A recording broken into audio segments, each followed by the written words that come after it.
څنګه کولی شئ چې خپل د فیسبوک پروفایل ته لاک ولګوئ. کوم لاک؟ هغه لاک چې ستاسو فیسبوک پروفایل چې دی هغه محفوظه کوي.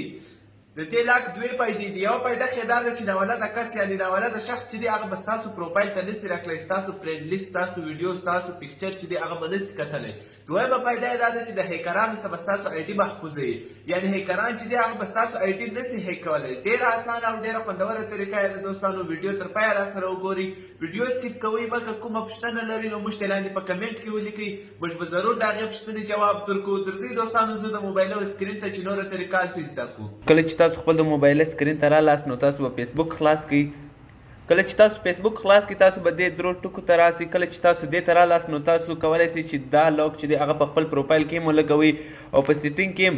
خو چې کله سیټینګ ته رالاست دوستانو نو سیټینګ ته چې رالاست لږ لاندې به راسئ، دلته کې به لیکلي وي پروفایل لاکینګ، دې باندې به کلیک وکړئ او دلته کې به لیکلي وي لاک یور پروفایل. دا چې ووهئ دوستانو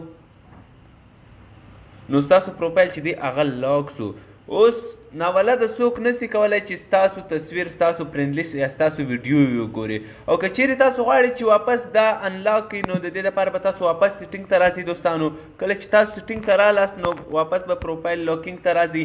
دلته چې تاسو رالاست تاسو یې ګورئ دوستانو انلاک لیکلی دی، دا به ووهئ.